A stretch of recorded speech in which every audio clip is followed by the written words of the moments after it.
पहला क्वेश्चन है, सार्क संगठन का मुख्यालय कहाँ स्थित है? तो इसका सही आंसर है नेपाल।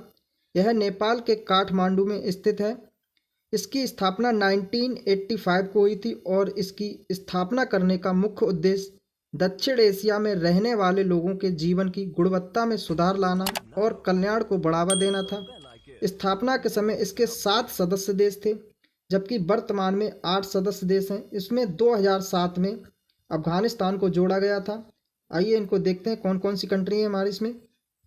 तुम्हारा पहला है मालदीव, श्रीलंका, भारत, पाकिस्तान, अफगानिस्तान, नेपाल, भूटान और बांग्लादेश।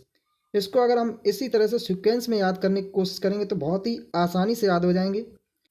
आप लोग वीडियो को पॉज कीजिए और इसको अपने माइंड में रिकॉल कीजिए। आप लोगों ने रिकॉल कर लिया होगा। चलिए तो फिर से हम देख लेते हैं।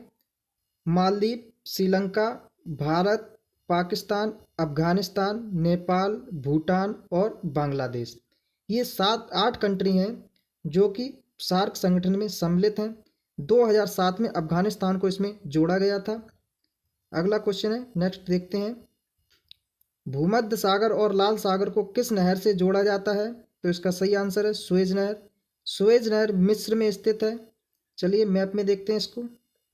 ये है भूमध्य सागर और लाल सागर, इनको सुएज नहर के द्वारा जोड़ा जाता है। भूमध्य सागर का प्रकाश स्तंभ किसे कहा जाता है? तो इसे भूमध्य सागर का प्रकाश स्तंभ स्ट्रोम्बोली को कहा जाता है। इसको प्रकाश स्तंभ क्यों कहते हैं भूमध्य सागर का? क्योंकि यहाँ पर लिपारी द्वीप पर स्ट्रोम्बोली ज्वालामुखी निरंतर सक्रिय रहता है और यह प्रकाश के स्तंभ के समान प्रतीत होता है, इसलिए इसको भूमध्य सागर का प्रकाश स्तंभ कहते हैं। ये है अटलांटिक सागर और भूमध्य सागर, इनको बीच में जोड़ने वाली जल संधि जिब्राल्टर जल संधि है और जिब्राल्टर जल संधि को भूमध्य सागर की कुंडी भी कहा जाता है। लाल सागर और अदल की खाड़ी को जोड़ने वाली जो जल संधि है उसे हम बाब अलमंदेब जल संधि कहते हैं। इसको आंसुओं का द्वार भी कहा जाता है। आंसुओं का द्वार आप इसे क्यों कहते हैं? क्योंकि बाब अलमंदेब का मतलब अरबी भाषा में दुख होता है। इस जगह पर नाविकों का आना बहुत ही मुश्किल हो जाता था और यहाँ पर कई नाविकों की जान तेज पानी के बहाव के कारण चली जाती थी, इसलिए इसको आंसुओं का द्वार भी कहते हैं। ये है ओमान सागर और फारस की खाड़ी, इनको हार्मुज जल संधि के द्वारा जोड़ा जाता है। अभी हमने क्या क्या देख लिया इसके बारे में फिर से देखते हैं। अटलांटिक सागर और भूमध्य सागर को जिब्राल्टर जल संधि के द्वारा जोड़ा जाता है और भूमध्य सागर और लाल सागर को सुएज नहर के द्वारा जोड़ा जाता है।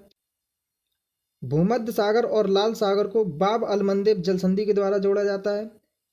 ओमान की खाड़ी और फारस की खाड़ी को हार्मुज जल संधि के द्वारा जोड़ा जाता है। यह इतना आप लोगों को याद रखना है इसके बारे में। नेक्स्ट क्वेश्चन देखते हैं। अगला क्वेश्चन है, विश्व की सर्वाधिक लवणता वाली झील कौन सी है? तो इसका सही आंसर है वान झील। वान झील तुर्की में स्थित है। आइए मैप में देखते हैं। यह है वान झील। यह विश्व की सर्वाधिक लवणता वाली झील है। अब तुर्की यूरोप और एशिया दोनों कॉन्टिनेंट में स्थित है। इसके अलावा रूस भी स्थित है। तुर्की 2 भागों में बटा हुआ है। पहला थरेस और अनातोलिया। थरेस की कैपिटल इस्तांबुल है, जबकि अनातोलिया की कैपिटल अंकारा है। थरेस और अनातोलिया को बास्पोरस जल संधि के द्वारा अलग किया जाता है। बास्पोरस जल संधि काले सागर और मरमरा सागर को आपस में जोड़ती है। तुर्की में अनातोलिया का पठार है, जिसे एशिया माइनर का पठार भी कहते हैं। इतना आपको तुर्की के बारे में याद रखना है। नेक्स्ट क्वेश्चन देखते हैं।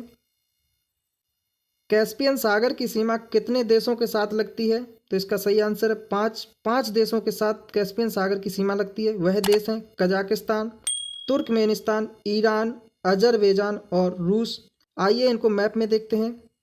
ये है कैस्पियन सागर। कैस्पियन सागर 5 देशों के साथ सीमा साझा करता है। वह देश हैं रसिया, अजरबैजान, ईरान, तुर्कमेनिस्तान और कजाकिस्तान। यह 5 देश हैं जिसकी कैस्पियन सागर से सीमा लगती है।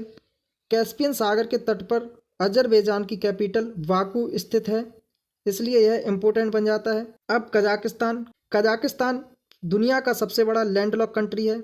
अब लैंडलॉक कंट्री किसे कहा जाता है? तो लैंडलॉक कंट्री वह कंट्री होता है जिसकी सीमा किसी भी समुद्र के साथ नहीं लगती है, उसे हम लैंडलॉक कंट्री कहते हैं। अभी कजाकिस्तान की कैपिटल बदली गई है। पहले नूर सुल्ताना थी, अभी वर्तमान में अस्ताना हो गई है। नेक्स्ट क्वेश्चन, एशिया की सबसे बड़ी नदी कौन सी है? तो इसका सही आंसर है यांगत्से नदी। यह चीन में स्थित है। आइए मैप में देखते हैं इसको। यह है यांगत्से नदी। यह चीन के मध्य भाग से होकर गुजरती है और इसके किनारे संगाई शहर स्थित है। अब चीन का 50% भाग पठार और पर्वतों से घिरा हुआ है। 15% भाग डेजर्ट यानी कि मरुस्थल से घिरा हुआ है और इसका 35% भाग है जो इस पर दुनिया की सबसे बड़ी जनसंख्या रहती है। यह भाग हॉन चाइना कहलाता है। चीन के इस क्षेत्र को सिंजियान कहते हैं। यहाँ पर बीगर मुसलमान रहते हैं और इसको ईस्ट तुर्किस्तान भी कहा जाता है। इतना आपको चीन के बारे में याद रखना है। वीडियो कैसी लगी?